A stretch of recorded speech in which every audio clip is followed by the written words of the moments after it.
This is the Montana Outdoor Podcast, brought to you in part by Rocky Mountain Truck and Trailer in Missoula, home of Boss Snowplows, CM Truck Beds, and Diamond Sea Trailers. Just go to rmtte.com for more information.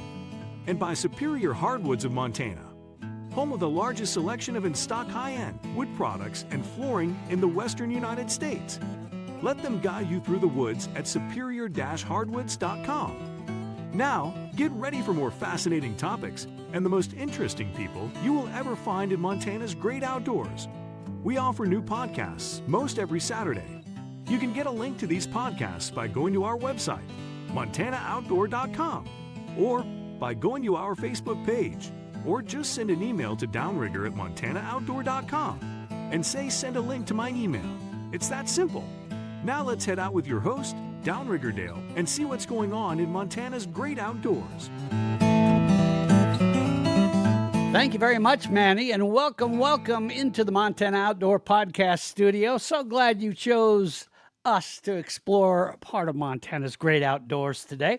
I want to give a special welcome to our men and women of the United States Armed Forces that are deployed all across the world listening to this podcast. We are indeed honored to have so many of you around the world listening to us. It's just great to have you here, and I hope this brings a little bit of home back to you. There are so many of you that are from Montana and are deployed around the world, so just great to have you. Thank you also to our wonderful veterans for your service as well to our great country. Want to ask a quick favor of all of you that are listening right now. And that is, if you get a chance, please share this podcast to your social media, share it with your family and friends. It helps us out a great deal. And so when you get a chance to do that for us. Also, we are now a video podcast. You know, for the last few years, we have been just audio only. But we got drugged kicking and screaming into the future. And we are now on YouTube. And I'll have a link to that in the podcast description if you'd like to watch, because we do put some pretty cool pictures and things in there. And you get to look at my handsome mug, which, I do have a face for radio. So anyway, check that out. Now I want to bring in our guest here. Today, and I'm going to butcher your last name, so I'm just going to ask you to pronounce it for me. Megan, how do you say your last name, just so I don't miss it? Bicking. Say it Bicking, like it's pen. Bicking. Okay. See, I would have messed it up. Okay. I usually do too. But today we have Megan Bicking, and she is the executive director of the Montana State Parks Foundation. And I love the way the Montana State Parks Foundation's website introduces us to Megan. It really shows how passionate she is about the great state of Montana. She came, let me just read it to you. That's the best way. It says this: Megan's passion for outdoor recreation, conservation, and advocacy began during her upbringing between the Adirondack State Park and the St. Lawrence River. That's in upstate New York. With dreams of skiing, hiking, and rafting on the Gallatin, Megan and her now husband, Alex, moved to Montana on New Year's Day in 2008 with little more than $1,000 and a red Jeep and a golden retriever. I just love that. It really shows what kind of person Megan is and the passion and all that. So it's been a long ride in your red Jeep with your doggy and your husband. But we're glad you're here, Megan. And what brought you from New York? It's had to be the, as I love to call it, the mystical, magical place called Montana. It seems like the further away someone is from the state, the more mystical and magical it becomes. I think that's why we have so many people we're now in, over 60 countries in about 1,900 different cities around the world that listen. So, wow. people out there in the world are fascinated with us. In fact, we have a lot of outfitters and guides in Africa that listen to the podcast and are just fascinated by the animals we hunt.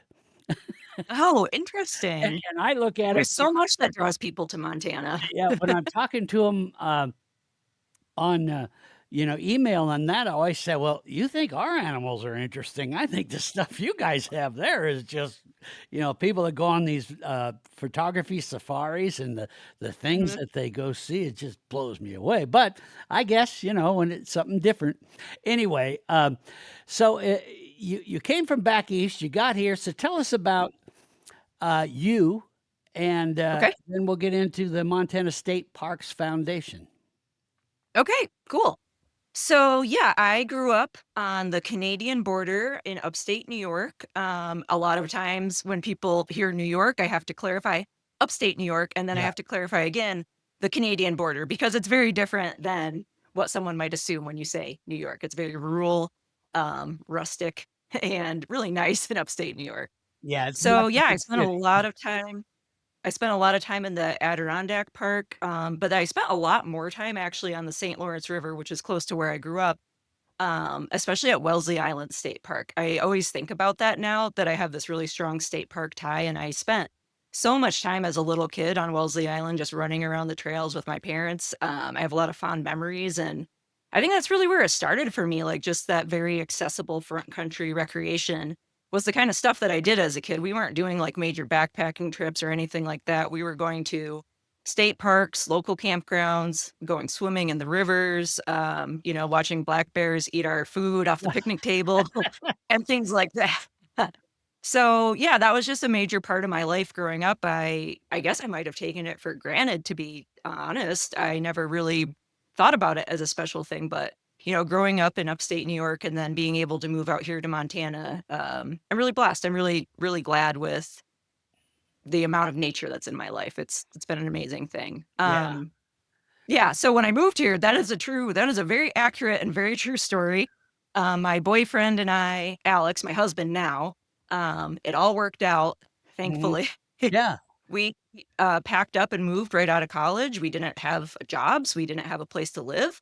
We lived in a Super 8 in Bozeman. And it was 2008. We were 21. We didn't have much to lose, and we really wanted to go skiing. Yeah. So we really moved here to be ski bums, just like a lot of people have. But I think we played our cards really well. We got jobs. I spent about 10 years as a teacher. And in that time, I did a lot of volunteer work with outdoor recreation groups. I did 3 years as a mentor at BYEP, which is the Big Sky Youth Empowerment group. And they bring at-risk kids out mostly skiing, but out into the woods and just doing a lot of cool recreation stuff as kind of a way to just enhance their lives and give them confidence. And that was a super impactful experience for me as a younger mentor. It was huge. It was Yeah. kind of directed my whole life, to be honest. I also worked at a lot of summer camps as a teacher. I worked in a fishing shop. And then I also worked as a backpacking guide, which was another hugely impactful experience. 45 days of backpacking will change a person, and Yeah. I think for the better. Yeah, so, I kinda made career transition somewhere in there and moved to the nonprofit realm. My first role in nonprofits was managing educational programming and also public art installations, which is where I really got a feel for project management and working with, landowners and the local government or municipalities, whatever. Mhm. And then from there, I kinda landed my dream job at Montana State Parks Foundation, and I've been here this is gonna be the beginning of my 3rd year, and it's been a wild ride. I drank out of the fire hose for a long time, and it's been really exciting. It's a really cool place to be working. Yeah. Well, I have a love affair with Montana State Parks. I think we are so fortunate that we have 56 state parks to go Mhm. to. Um, but the State Parks Foundation, the organization that you're with, that is different than the Montana State Parks, correct? So tell us about the foundation and how it differs, but how you guys all work together. Yeah, for sure. And that's a question I get a lot because it's a little confusing. We're the Montana State Parks Foundation. So that means we're the official nonprofit partner of the Montana State Park. So we're not part of the state government. We're completely separate. We're an independent 501c3. And we're really a very small grassroots organization. We're relatively new. We were founded in 2015 with the goal of raising private support for projects at state parks that were outside of state park budgets. So being that entity that could show up and help find funding or advocate for the state parks in ways that the state itself could not. Mhm. So the way that we work is we collaborate really, really closely with the FWP, specifically the people working in the Parks Administration and also the park staffs themselves. So what we do is basically we have a lot of conversations, ongoing emails about different projects that we could prioritize and work on together. And from there, we kind of come up with project plans. And on our end, we seek out funding or whatever kind of support is needed and make those projects happen. Well, that's great. One of the things that has always amazed me about Montana state parks is, as I was saying, just how many of them there is. Mhm. 56 of them. So many of them. What's incredible is that they're all incredibly affordable. I mean, Mhm. you these are very nice parks. They're more than just, a place to pitch a tent. I mean, some of them have full services, all that, even like guided tours, guest speakers. I mean, the list goes on and on.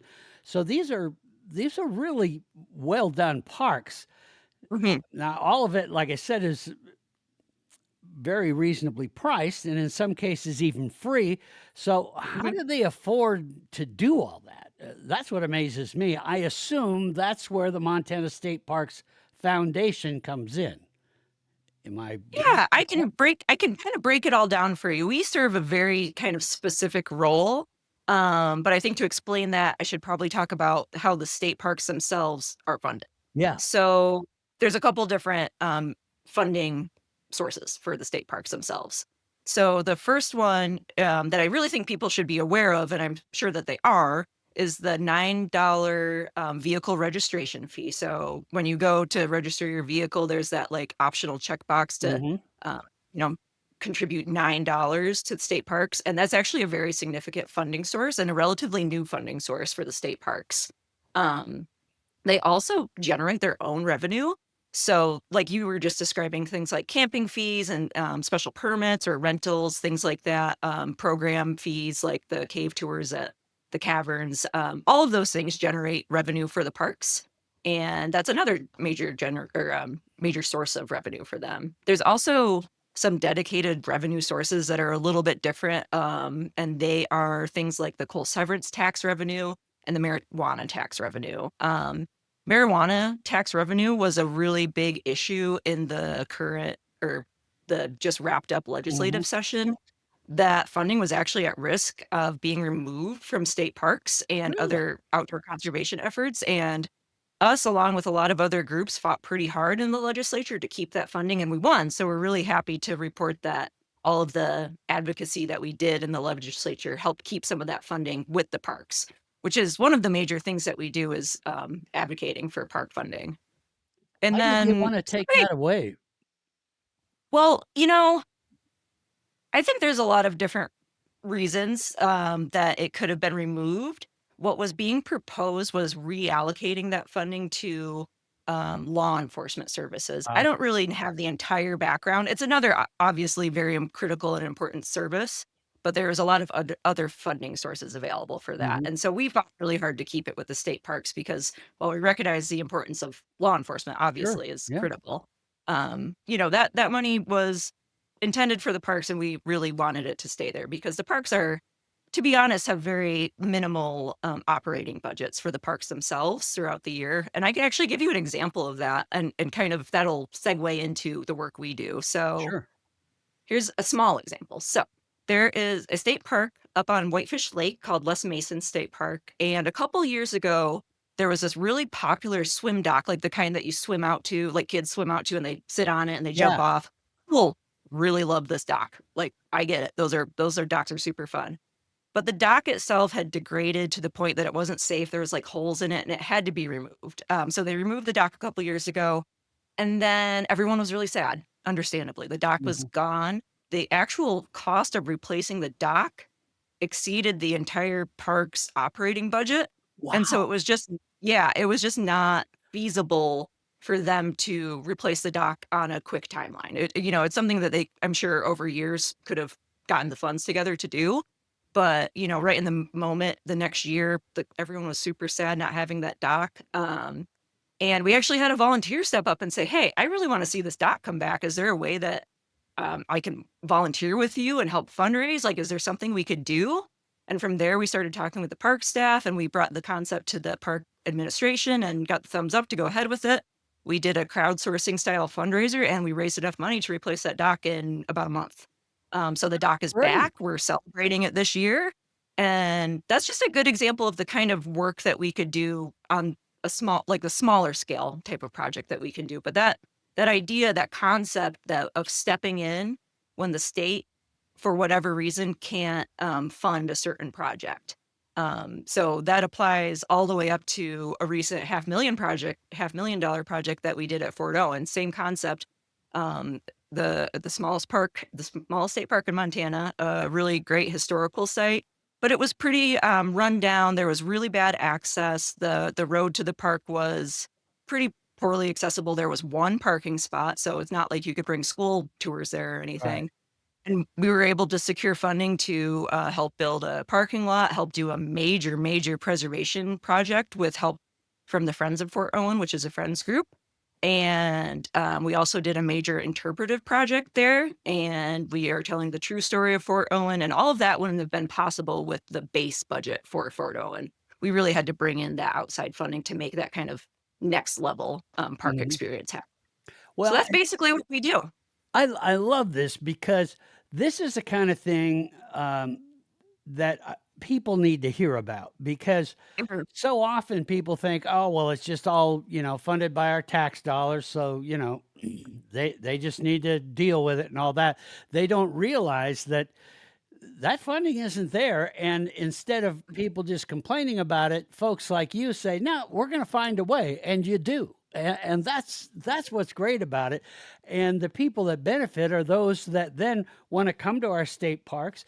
Like the example about that dock. Mhm. Kids are jumping and playing and swimming and doing all that instead of sitting at home and watching a video game. So it's thanks to organizations like this that say, "No, we'll figure it out. We'll get it done," and they do, and that's what's so important.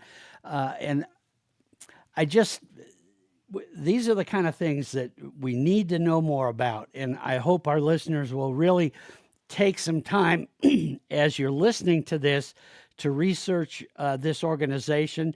Up on your screen, you're going to see a link to that. Of course, in the podcast description, there'll be a link to it as well. You can click on that and go to the Montana State Parks Foundation website and look at it.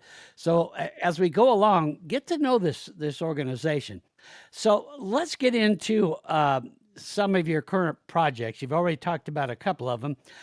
Now, I don't know if we're going to be able to get to all of them because you guys got a lot going on, which is great. Mhm. Megan, you have been very busy, but I have. You're right. I'm sure we're going to be bugging you to come back again and all that. So I'm just going to turn you loose. Why don't you go through some of these current projects that are going on? Okay. It's a dangerous thing to turn me loose, but I'll go for it. So I actually just want to talk about two of our major projects that we have Okay. going on that are multifaceted. So the first one is our newest state park, Judith Landing State Park. And I will show some beautiful pictures of this new site to your listeners because it's such an incredible place. I'm so excited about this new park. Let me tell you a little bit about it. So over the past couple of years, we have been having some conversations with the state and American Prairie about donating this parcel of land. It's been a pretty long, lengthy process getting it all set up. And back in December, we were able to partner with American Prairie to donate 106 acres to create a new state park. So the 106 acres is now state park land. It was accepted by the state park Parks and Recreation Board back in December, and it's open to the public, but it's not quite developed yet. They've started to do a little bit of the development work, and we were able to appeal to the Montana legislature to request development funding for the new park, and it was approved. We're hoping it goes through the governor's office soon, so we know 100% that funding will be there. But something that we're doing from the foundation's end is looking at what are those potential pieces of development of the new park that could kind of elevate it to that next level of visitor experience. And one of the most interesting things about that park is actually the historical context. As a river person, I initially was like, oh my goodness, Missouri breaks, like get me on that river. It's the headwaters or the confluence of the Judith and the Missouri. So it's a super amazing river access site. That's going to be a major draw for people. And initially that's what I was the most excited about. But once I started reading about the history of the site, I was like, whoa, this is an important site that a lot of people don't know much about. And that's one of the kind of the main reason that we all agreed that it should be a state park, because the state can do such a lovely job of managing that resource and conducting proper research and preservation efforts. So it was really a dream come true to have this entered into the state park system. So what we're working on now is working with some new partners. We're seeking out new partners to help fund historic preservation and interpretation efforts. So I'll tell you a little bit about the history because it's super cool.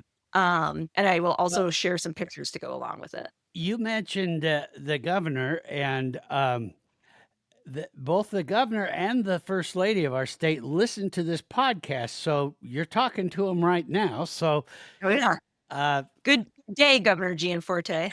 So He's been a wonderful supporter of the work we've done, particularly the accessibility work we've done. He's come out and tested out some of the equipment that we've donated. And I've had a great time working with Governor Gianforte on the Missouri Headwaters Project as well. Yeah, he's been a frequent guest here on the podcast, and both he and his wife are very much outdoor folks, as we say. So yes, they are. Yes, listen up, Gov, because Megan's got some cool stuff for you to hear about. And so let me tell you about the history here. I'll kind of just cover the bullet points because there's so much. Every time I talk to the archaeologist from the FWP, it's like we could talk for hours about it because it's so interesting. But so I'll start with the beginning. So it's a really critical site of Indigenous history. There were important treaties there, and just a lot of Indigenous history that needs to be researched and discovered and have the story told. It was also Montana's first military outpost. Camp Cook and Camp Claggett were located there. It also has the steamship and ferry history, which I don't actually know that much about, but it's a really striking image to see a steamship ferry in the middle of the Missouri River. It's pretty cool.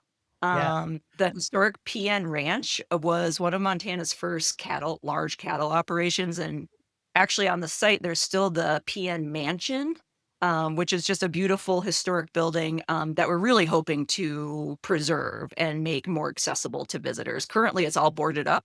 It's a beautiful structure still, but it's not quite ready for people to enter. So we're really hoping our efforts will help make it more accessible. Yeah. And then the other thing that's just a cherry on top is it's also the site of the first dinosaur fossil discovery in Montana. Oh, really? Okay. It's got everything. Wow. I know. Yeah, the steamships that came up before the dams and all that stuff. Right. Fort Benton, Montana was the last stop that as far as you could go north. So you could actually start from New Orleans and go all the way up to Fort Benton, Montana. So Mississippi up to the Missouri and on in. And that was a popular way to travel to get up to Montana. And that was even way before we were a state. So anyway, a little history I wonder how long that would take. Oh, boy. Long time. Yeah, I have no concept of how long that would take. Yeah. Well, back in those days, that was pretty fast, because your alternative was riding a horse or walking. And so it got you around pretty quick. But Anyway, this new state park, this is exciting because state parks serve a lot of different purposes. For a lot of our listeners who love to hunt and fish, a lot of them stay at state parks. And I mean, a lot of our listeners use state parks because they are Mhm, usually the closest to where you like to hunt and fish and all that. mhm, They're very affordable and they're great to work with. So mhm. the more of these that we bring on board, but then as time has gone on, we found that these state parks have this great history. So it's so neat to hear that we've got a new one with this incredible history. So would this be number 56 or would this be 57 now? I think this one's 56. I get a little bit confused about that. I'm pretty sure that I This go should back and be forth between 56, 57. I I think bet it's you this is 56 though. This 56 one, because we were at 56. 55 before. So this Mhm. is fantastic. So um, you guys, what are your plans as far as, I mean, how soon do you think you'll be able to start getting some of these type of, I imagine this is going to take a lot of construction and that to start putting up some of this stuff. The plans for the park. So this is, I guess, an important thing to keep in mind with how the foundation and the state parks actually work together. The state park actual projects, development projects, anything like that, are really truly just planned by the state park staff because that is their Mhm. expertise. Our expertise is coming in to support those efforts. So they're really in charge of all the planning. And from my personal experience, it's been really cool to see how much consideration they give public input. If you have an opportunity to make a public comment on any proposal that comes up from the FWP that affects you or you care about, I really strongly recommend people make comments. I also recommend that people go to public scoping events that are hosted because they genuinely really take your comments into major consideration. So anyway, so they're in charge of planning the project, and I'm really excited for what they have planned. It's going to be a rustic heritage site, so that means that it stays intact as it is. It's not gonna have a bunch of major development, and the purpose of that is maintaining the historical context. It also, it's just really lovely outdoor space, so we don't wanna mess it up with a bunch of parking lots and things like that. There is gonna be camping there, like tent camping, I do believe, several camp locations, and, other plans include the stabilization of the historic buildings, which is gonna be a pretty major effort. Some of them are Yeah. pretty, degraded, and they'll need a lot of work to be stabilized just to be safe for people to kinda interact with them.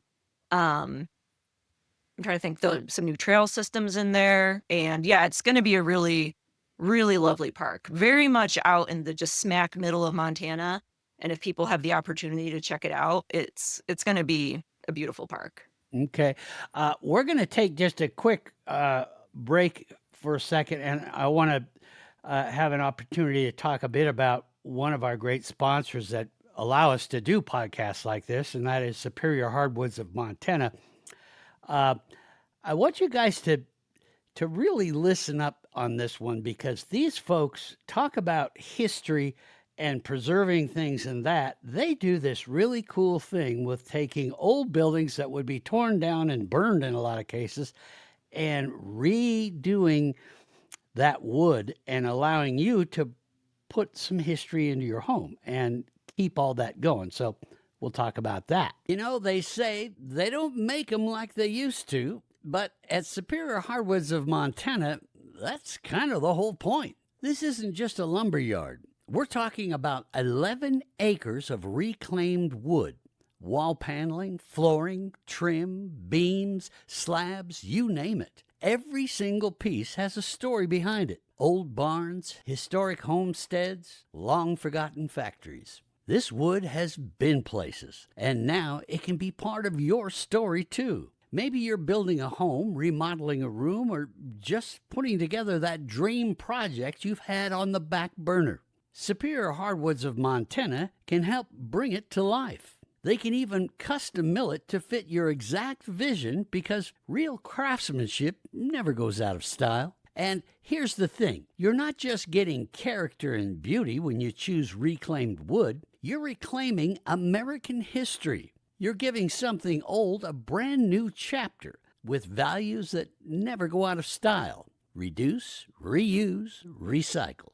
Whether you're a contractor, a weekend DIYer, or someone who just loves a one-of-a-kind piece of wood, Superior Hardwoods is open to the public and ready to help. Exotic woods, live edge slabs, pre-finished and unfinished flooring, it's all in stock and ready to go. Need help picking out the right material? Just ask. Their team has been doing it since 1977, and they know how to guide you through the woods, literally and figuratively.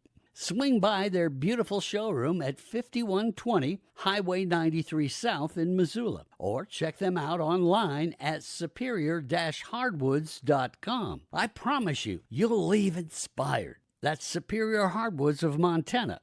Local, knowledgeable, family-run, and ready to help you build something that lasts. Let them help guide you through the woods at superior-hardwoods.com. Superior Hardwoods of Montana. Go see him. Back here on the Montana Outdoor Podcast, and Megan Bicking is my guest. We're talking about our great state parks, and you were just talking about the newest state park. Give us that name again so I get it right. Judith Landing State Park. Judith Landing State Park. So I hope you've got one picture in mind. Tell us about what we're going to look at here. Yeah, so the PN Ranch Mansion, I think, just tells the whole story. And I actually made my first visit there 2 weeks ago now. I'm actually going back tomorrow. Oh, cool. I visited there for the first time 2 weeks ago, and there's I've been spending basically 2 years just looking at photos of this location and learning about it. And the focal point of the park is the PN mansion, which mansion, take that with a grain of salt, but it's a Yeah. beautiful old house. Mhm. And it's surrounded by, like a beautiful cottonwood grove. And as you come down to the park from the hill above, you can actually see it from quite a ways off. And when I saw it, I was just like, there it is. There, I can see the building in real life. So I'll show you some pictures of the PN mansion that are current, and I'll Mhm. also show you some historical photos so you can see it in that it's like Pioneer Day glamour. Yeah, wow, those are cool looking pictures. I like that. So this is going to give you a taste. Now, who would have originally built this place that we're looking at here? So PN stands for Power and Norris, who were the ranchers that started the PN Ranch. So they built that mansion as their home. And I believe there's a lot of history behind it that our archaeologist friends at the FWP can tell us more about once we are able to conduct more thorough research. But yeah, Mhm. Power and Norris were the ranchers that had that property way back. And oh gosh, I actually need to look up the dates of the ranch. There's so many different dates of all the events that have happened there. I don't recall exactly when the ranch was built. Well, Montana is got such an incredible history. I mean, ranching and farming were kind of what put our state on the map in a lot of ways. And so that's neat. So will there be a time, do you think, that this home will be something that people can tour through and that sort of thing? I think that is an ultimate goal, and I think something like that really depends on it, funding and being able to make that happen. Yeah. So I know that currently they're already working on developing the park itself. They've already put up some new fencing and made a small parking area. People can actually currently go there, but other than the new parking area, it's really undeveloped, and the development's currently happening. All of that's just general state park development should start happening. It's beginning now and it will keep going. But we're really hoping to secure some funding by 2027 to start the more advanced historical preservation work. So when you go to secure funding, where do you get that from? Is it just like a fundraising drive where people like our listeners that are listening and watching now can donate to, or do you get grants? How does all that work? It's a little bit of everything. So we are definitely seeking grant funding for this type of project. But we're also working with individual donors who might want to support. And anyone can make a donation. And if someone's interested in talking to me more about what that looks like, I'm really happy to speak one-on-one with anyone interested. But yeah, it's going to be for an effort like that. It's going to be focused on a lot of grants and making partnerships with major donors, maybe looping in some foundations for some help. And yeah, just finding which partners are passionate about Montana history and making that park happen. Hmm. Okay. Well, our friends at Superior Hardwoods of Montana, they work with a lot of old wood and reconditioning stuff. You never know; they might even want to jump in there because Never know. that is just a great. That's exciting. So we're going to see some It history. really is. We're going to see some history come to life. As far as when people would be able to start camping and that there is, when do you suppose that'll happen? Probably, I can't completely answer that. My guess would be kind of tentatively plan on 2027, it being open and available. The park, you can currently go there. There's just no camping Right. currently. Hmm. Mhm. Cool. All right. Anything more on that one, or do you want to move to your next exciting? I'll go to my next one if you're All right. ready. Let's go. Okay. Cool. So the other big project that we're currently focusing on, that I am also very excited about, I'm just very excited about many things, is our park accessibility project. And the goal of the park accessibility project is to make the parks more accessible for people with disabilities. And a major tenet of that is the concept of nothing about us without us. So when I came on, we had already done some accessibility work, which was awesome. It really set us on a path to success in initiating this project, but something that was missing was inclusion of the disability community. Mhm. And so I was able to reach out and pull together a small committee, our park accessibility committee. And people on this committee are members of the disability community. And they're also people who work professionally in that field in a kind of a variety of different ways, whether they work at like assisted living facilities or at a VA, et cetera. And so with their help and with my board and with actually quite a few other groups, a lot of outdoor recreation groups are really digging in deep to accessibility right now, which is amazing, obviously for making outdoor spaces more accessible, but also for finding resources and information. I've had a really great time talking to different organizations just about what they're doing in the accessibility realm. And I've been learning a lot. So all of that led to the park accessibility project, and we have 3 current projects. I'll kinda go through them quickly. Yeah. The first is at Yellow Bay on Flathead Lake, so that's a Flathead Lake State Park unit, and the FWP is developing an accessible campground, and we were able to partner with a private donor to help fund some of that infrastructure. We're really excited about that campground. I wanna put a pin in that for everyone who's interested in accessible camping and boating and, like, kayaking. Check Mhm. that out, keep that on your list. And then the next project that we're doing this summer is it's at Wayfarer State Park, which is on Flathead Lake also, near Big Fork, and we're actually piloting something that I'm super excited about called an inclusive interdisciplinary walk move audit. Lots of words to say we're gonna judge the trail system here by bringing, members of the disability community and professionals in that world, basically for a move across the trail to assess what are the accessibility barriers here? Like, what are the problems that keep people from being able to get on this trail? A lot of the times they're really simple solutions like moving some rocks Yeah. or, making a wider turn, things like that. But a lot of those things are really easy to overlook unless you're in a wheelchair or you are, dealing with some other limitation. So what we'll do is go to the park, we'll lead that audit, and then we'll come back with findings and recommendations for some improvement projects. And from there, we will work with the park staff and park administration to decide on exactly the projects and the timeline. And then the foundation will come in and fund those projects and make them happen. That's the most important part. The audit's the first step. Making the project happen is the end goal. And we're excited about this specifically because it's a pilot program. So this is our first time leading one of these. Our goal is to do it this year, tweak it, make it perfect if we can, and then replicate it at all of the state parks across the state is the long-term goal.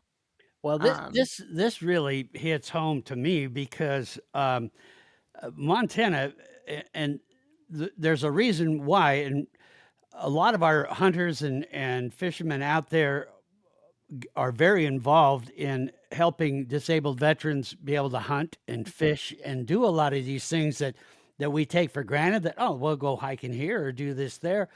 And Montana has a huge number of veterans. We're right up there with some of the the top states in the country with a huge percentage of our population that are veterans. And of course, with that, a huge percentage are unfortunately disabled. Uh, Mhm. my daughter is a disabled veteran.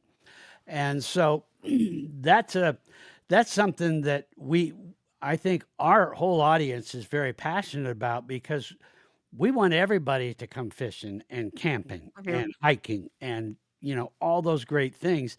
And what we found is that it's a great way to heal, especially Mhm. those with traumatic stress disorder and so many other things that we suffer from. And so this really hits home. So these are things that need to happen. I'm so Mhm. excited about this. Now, will that include some of these new track chairs that some of our parks have now? Yeah. Yeah, so those track chairs, we were actually able to donate those. Those were kind of our first, steps into Those things are accessibility awesome. programming. They're super awesome, they're really fun. They're very burly, they're, like, super cool. So yeah, I'll actually tell you about the next project with accessibility, which includes a track chair. So we are gonna be, fundraising. This is a public fundraising effort, and it's just kicking off now, for Spring Meadow Lake State Park in Helena. So that's the really nice park that's pretty much right in town. It's really close to the Archie Bray Center, and it's got a beautiful lake and really nice beach for kids. It's probably my son's favorite park because he's a beach kid. And, it connects into the 10 Mile Creek Trail system. It also connects to the Montana Wild Center, and it also connects to the Fort Harrison VA Medical Center. All of Nice. that goes to say that there's a really important group of people that visit that park, which is, the residents of Helena, veterans, kids on school trips, things like that, families. So our fundraising efforts are to install a new adaptive dock and kayak launch.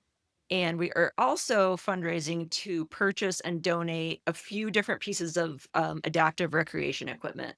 And talking about the adaptive recreation equipment is actually kind of where we got started with the accessibility committee. I kind of just, was thinking about different kinds of equipment and the fact that I don't know that much about them. And I was like, I need people that use this equipment to tell me about it because I Right. need to know the facts of how Mhm. this equipment works. And so that's how I got started with the accessibility committee, and it snowballed from there to thinking more big picture. But with the accessibility committee, we were able actually to kind of look through and do research on quite a few different pieces of equipment and to pinpoint pieces of equipment that were actually really appropriate for that park. Some parks you really don't need a full big burly action track chair that's designed more for trails or a stinger bike, which is an adaptive bike. You might need something a little bit less burly. I can't think of a different word than burly today. Okay. So what we landed on was a Huckleberry Hiker, which is a cool adaptive system where a hiker attaches this kind of tether to themselves and is actually able to pull someone with like a wheel sit chair kind of situation. It's really Oh, cool, and I'll okay. share some photos with you. Yeah. So you need a visual on that one. And then we're also gonna be purchasing, if we could fundraise enough, a Zoom mobility chair, which is an all-terrain chair, and it's really nice. I think it will be a really nice feature for people to go ice fishing with, actually. And then the final piece that we're hoping to fundraise for is a, what's it called? Hippocamp beach chair. So it's a really specialized beach wheelchair. Anyone who uses a wheelchair or that has ever tried to take something with wheels on sand knows that it is Very very difficult. impossible. Yeah. Yes, very difficult. And so this Hippocamp beach wheelchair has special wheels that help just go on the sand really easily. All of those pieces of equipment will be available for complimentary reservation and for use at the park itself, as well as the Fort Harrison VA Medical Center. So if someone wanted to hit the trail system up, they could use that equipment. They could borrow it and use it on the trail. And it will also be available for use at the Montana Wild Center. Mhm. Yeah. So that's our other project for accessibility. We're currently looking for business partners to help sponsor this initiative. and we're hosting a fun fundraising celebration way out in September for Okay. this. What Yep. kind of businesses would be partnered with you? Just because we get a lot of them that listen and all that, and I know I can hear the wheels turning with some of our listeners. We have the greatest group of listeners that you'll ever know. They are the most generous and amazing people. So. I think you'll get a lot of help with this Cool. if you want it. What kind of businesses are you looking for, and what would you expect them to do to help you? Any business. We're really open to any partnership. Any group of people that wants to support accessibility to state parks would be welcome to work with us. I have a couple business sponsored donation levels that I'd be happy to Okay. share with individuals who might be interested. But for a business sponsor to initially get involved, our lowest level is around 500 and our highest level is around 10,000. Okay. We're working on securing a lead gift with a local donor to help kick it off. And we're just super excited. So if anyone's interested, I really encourage them to just reach out. We are a small enough and flexible enough organization to make anything work. Another cool thing, if businesses were interested in supporting the project, but in a different way, is businesses could bring their employees to serve as volunteers for park events. Okay. Maybe whether that's, helping with installing some of that equipment or helping with our event in September, things like that. Well, speaking of sponsors, I wanted to do one last little break here with our sponsor, Rocky Mountain Truck and Trailer, who have been just such a wonderful supporter of this podcast. And they have some, well, a lot of you listening probably don't realize just how much in common you have with Rocky Mountain Truck and Trailer. Truth is, the Montana Outdoor Podcast wouldn't exist without their incredible support. And if you've been enjoying these episodes each week, maybe it's time to support the folks who help make it happen. So here's the question. Do you need a trailer for work, for hauling gear to your next adventure? Or maybe a new truck bed to help keep your life organized, whether it's for work or play? Well then, go see the folks who already get what you're about. You see, if you listen to this show, you've already got something in common with Rocky Mountain Truck and Trailer. Like you, they love the outdoors. They work hard, and they're dang good at what they do. Their job? Helping people like you get your work done faster so you can get back out in Montana's great outdoors.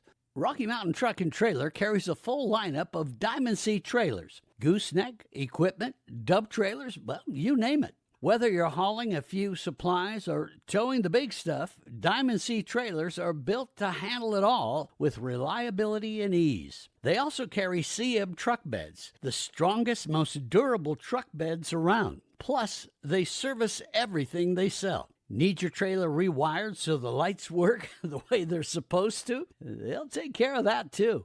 Got a new truck? They'll get you set up with the accessories you need, installed and ready to roll. And don't wait until the last minute to schedule your trailer service.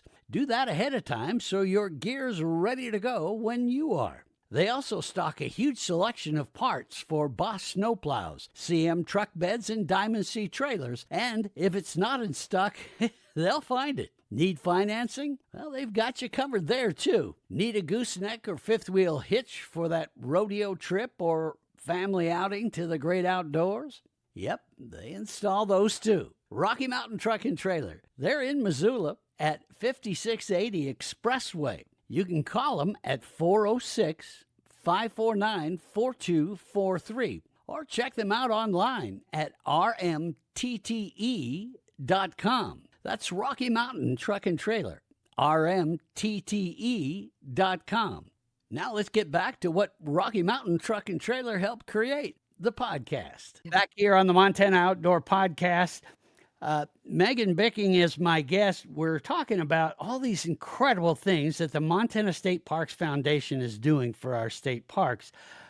This whole topic we got on about accessibility just really does my heart wonders. I love to see these kind of things because we never want to leave a soldier behind. out there on the battlefield, and we for sure do not ever want to leave anyone behind when they want to go out and see our great outdoors. That's just key. We got to do this. So this is something I really hope our listeners will jump on board with and help, especially so many of them are business owners. So if you can, I know you get hit up a lot, but this would be a good one because we don't want anyone on the sidelines when it comes to our state parks. Mhm. What anything else you want us to know about this, that as far as our listeners getting involved, or things we ought to know about? How many parks will this kind of accessibility initiative hit? Yeah, that's a great question. So our end goal is literally to do some level of this at each state park, and that is a very long-term goal. That's kind of Yeah. like the grand picture. So currently, what the state is actually working on, this is really cool. The FWP has 2 college interns this summer, and their job is to go to the 11 kind of premier, the largest state parks to conduct an accessibility inventory. So those are kind of our first target parks, are those 11 state parks that are the larger ones. And the real reason for that is because those are already the most visited and the most accessible in a certain sense, as in they're closer to towns, they're a little bit larger, they have the established infrastructure like parking lots, etc. Just to have that initial establishment that's a little bit easier to access. So these interns are going to those parks and they're conducting these inventories. They're going to have a basically come up with a really detailed list of all of the accessibility features at those parks. And that will really help us in understanding what's already there so that we can come in and fill in the blanks. And all of that also will be supported by a pretty major communication effort to get this information to people, because if people don't have the information about what's at each park, they don't know if it's gonna work out for them to go there. The worst thing in the world is to drive all the way to a park or outdoor recreation area after doing a lot of planning and to get there and realize that, it's not accessible for a member of your group. It's the worst, Yeah. and it happens, unfortunately. It's just really hard to convey all of that information, and so that's something that we're partnering with the state on, is getting that information out to people as well. Um but yeah, so our first parks will be those 11 main state parks, not main state parks, but the larger ones, and then we'll just continue to go from there. And we're also, like I said, we're a really flexible organization. So whenever there's opportunities that jibes with the priorities of the state and that we can make happen, we're pretty open to, Mhm. you know, going for it. Yeah. Yeah. I'll never forget one of the disabled veterans that I did some work with, and I was said, well, one of these days you're going to have to come fishing with us, and he said, well, that's not really something crippled folks can do. And I Right. said, oh, now you're challenging me. Yes, you can. And lo and behold, we had him out fishing in no time. And so this is important. And what it does, even for folks that, that are able to go anywhere, uh, Mhm. it's a really great thing to know that, hey, we did something here. We were able to get someone to come along with us. Everyone should be able to go fishing. Everyone should be able to Mhm. go camping and discover these incredible sights and sounds and things that we have at our state Sure. parks. So this is just Yeah. great. I'm so happy Thank you. that And you guys are. Dale, I'd say, like, the flip side of us, of all people really wanting to make these spaces accessible and to get more people there, the thing that I think people sometimes forget is that in our lives as human beings, we are each person is going to come up against some form of a disability in their life, Without a doubt. or something that limits them from accessing public spaces. So, whether it be related to old age or an injury, if you've ever been on crutches, it's very difficult to get around on crutches and open doors and do things like that. Or if you've had a baby and you're walking around with a stroller all the time, people maybe don't realize how much accessibility features benefit all of us, Absolutely. whether or not we are currently disabled. So Mhm. it's just an important feature for the longevity of people's like careers in the outdoors. As we're super young, state parks are a great place to recreate because they're so accessible and front country. And then I really think as we age, they serve the same purpose. Yeah, well, without a doubt, and often that's the time when we're getting older, when we have the time to do this. Right. But Right. then we may not have the ability at that point. And so, yeah, Yeah. this is where some really cool things can happen, so that you worked your whole life, you did all this stuff, and now you have the time. Well, now you can't get around the park to see it. So Mhm. that's Yeah. what it's about. And the thing about Montana state parks is they're pretty cool. Yeah, yeah. We're not all just like picnic parks. So we have some pretty incredible spaces to recreate outdoors here. Without a doubt, when people come to this state and tour our state parks, I've talked to so many people that either work at the parks or work in the FWP and that say we get so many great comments because people go, I had no idea. I mean, it's just our state parks are amazing, and we Mhm. just this is some great stuff. Before we go, are there any things, glimpses of the future that are out there, or ways that you guys are got planned? I suppose you've got all kinds of things, but anything We you do have all kinds of things. think of? We do have all kinds of things. One of the things we're continuously a- focusing on, aware of, ready for is supporting projects that we start through completion. And so a couple years ago, we were able to donate 26 acres, 36 acres. Woo, forgetting it was such a big part of my life. I'm forgetting the number now.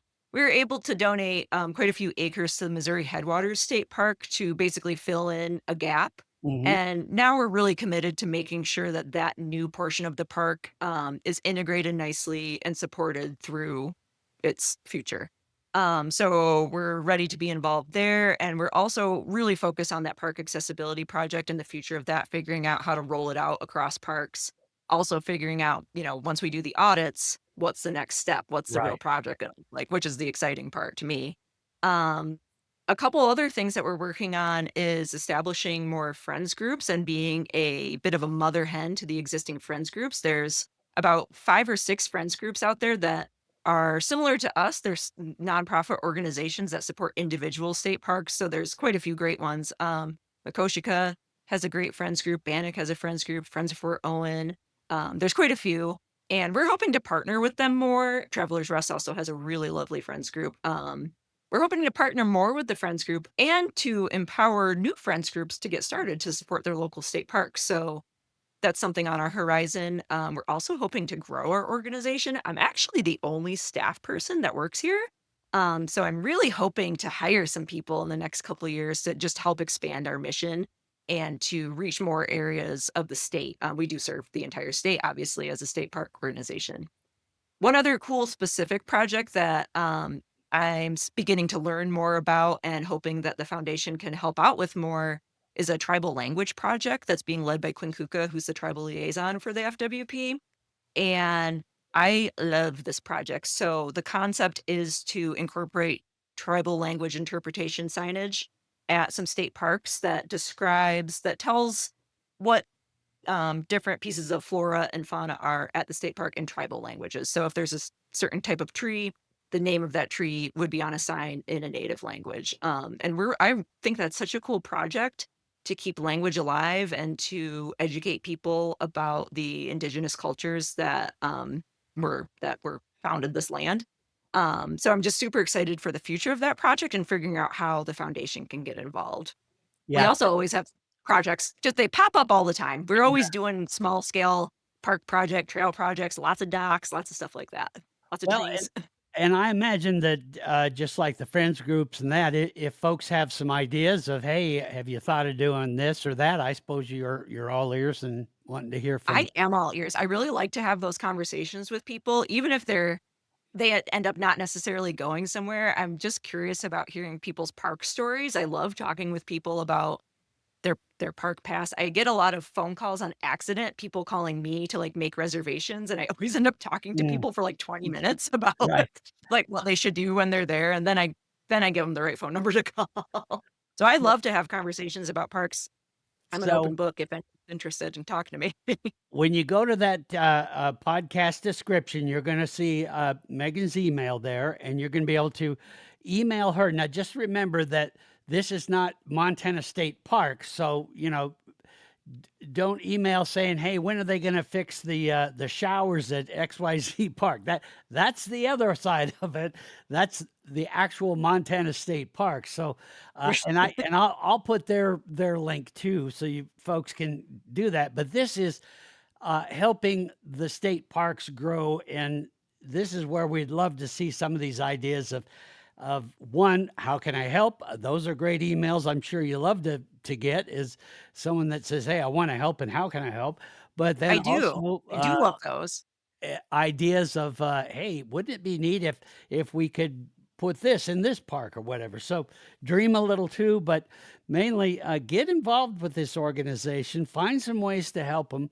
Find some ways to get out and bring them some of the companies that they need or funds that they're trying to get, because this is for all of our state parks. I mean, they're our state parks, so let's work together with the Montana State Parks Foundation and do that, and get on their website and take a look at all the stuff that Megan does. And yeah, we need to get you some help. We don't want you wearing out on us now.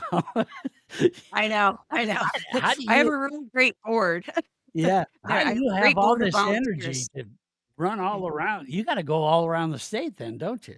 I do. Well, it's a huge perk of the job for me. I mean, I love Montana and I love like going to new places. I'm going to Judith Landing tomorrow. I was in Helena today. So Wow. it's and I'm back home at my house in Gallatin Gateway right now. You are nonstop, the Energizer Bunny there. Well, Megan, Yeah. anything else you want to lay on us before we go? Yeah, I wanted to plug a couple just little quick things. Sure. So we are doing, like I mentioned, a current fundraiser that we're kind of just launching for the Spring Meadow Park Accessibility Project, and we're having a really good raffle. So we have a raffle going on right now. One ticket for $10, I think, and then it kind of goes up from there in packages. And there's 3 packages. So there's a camping package that has a new tent, camp stove, a lot of donations from REI, just cool camping gear. I also have a trail running package that has gift cards from Oboes, Bozeman Running Company, and Runner's Edge in Missoula that can be redeemed in person or online. It Great. also has registration to quite a few races at state parks and a lot of other really cool goodies. And then we also have a fly fishing package, which includes a guided trip out in Missoula, and that is sponsored by the Missoula River Lodge, I believe. They're awesome. Mm. And then that also has an Orvis rod and reel included. It has a Sims boots and waders included, and a Wow. bunch of other goodies too. It's a very solid package, and the idea behind those is giving people the gear they need to get outside. And the other idea is that it's a fundraiser for the Sure. Park Accessibility Project. So go ahead and buy raffle tickets. They're on sale until July 15th, and you can buy them online.